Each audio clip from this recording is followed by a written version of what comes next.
सिंध सूबो, बलोचिस्तान सूबो, पंजाब, खैबर पख्तूनख्वा, पाकिस्तान करे आजाद थियो। अस्सलाम वालेकुम दोस्तों, छा वाला तबी सी ठीक है। मां तव्हांजो एम सलीम ऐं असां जो अॼु वारो व्लॉग तमाम मज़ेदार थियण वारो आहे। छोकरा बैट बॉल खेॾनि था, उन्हनि ॾे हलूं था, उन्हनि खां कुझु सवाल जवाब पुछूं था, ॾिसूं छा था चवनि। सो असां वञी रहिया आहियूं हींअर छोकरनि ॾे।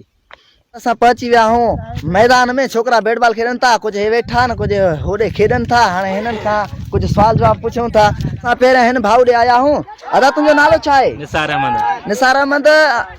असांजे मुल्क जो नालो छा आहे? पाकिस्तान। पाकिस्तान में घणा सूबा आहिनि? 4 सूबा, कहिड़ा कहिड़ा? सिंध, बलोचिस्तान, पंजाब, खैबर पख्तूनख्वा। ऐं असां कहिड़े सूबे में रहूं था? असां सिंध सूबे में रहूं था। असां सिंध सूबे में रहूं था। सही आहे। ऐं हाणे असां पुछो कंदासीं हिन छोकिरे खां, आवाज़ तुंहिंजो नालो छा आहे? जुनैद अहमद, जुनैद अहमद। असांजे मुल्क जो नालो छा आहे? इस्लामी जमहूरिया पाकिस्तान। इस्लामी जमहूरिया पाकिस्तान। पाकिस्तान में घणा सूबा आहिनि? 4 कहिड़ा कहिड़ा? सिंध सूबो, बलोचिस्तान सूबो, पंजाब सूबो, खैबर पख्तूनख्वा, बलोचिस्तान। अच्छा सही। असां कहिड़े सूबे में रहूं था? असां सिंध सूबे में रहूं था। सही आहे। जुनैद अली स्कूल वेंदो आहीं? स्कूल? हाँ, अच्छा, पोइ असांखे कुझु माना ॿुधा, छा ॿुधाईंदे? बैत ॿुधाईंदे या नात मिड़ी कुझु ॿुधा? नात वगैरह बुधाइंदो। नात ॿुधाईंदे। ठीकु आहे, नात बिस्मिल्लाह कर। काश मेरी माँ जिंदा होती, मैं नमाज के साथ खड़ा होता, मैं आवाज देते बेटे मोहम्मद, मैं नमाज छोड़कर तो माँ के पास चला जाता और दुनिया वालों को ये बताता कि माँ की अजमत क्या होती है। दोस्त बाजार में हर चीज़ मिल जाती है, लेकिन माँ और माँ का प्यार नहीं मिलता। किसी ने खूब ये कहा है, जब रोटियां 4 हैं, खाने वाले 5 हैं, सिर्फ माँ ही कहती है बेटा मुझे भूख नहीं है। माशाल्लाह माशाल्लाह, ब्यूटीफुल, जबरदस्त। नंढड़े जो टैलेंट आहे माशाल्लाह, जबरदस्त। आदा तुंहिंजो नालो छा आहे? मोहम्मद अवैस।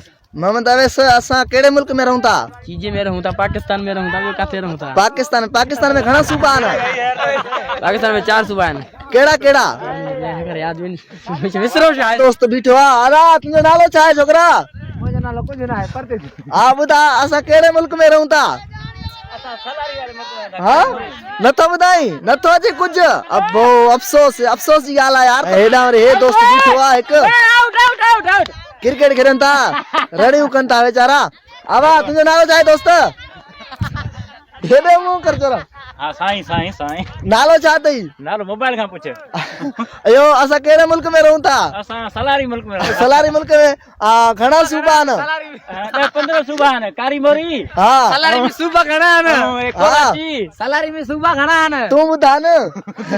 सलारी में त पाणी पाणी, जबल पत्थर पिया आहिनि। अदा तुंहिंजो नालो छा आहे?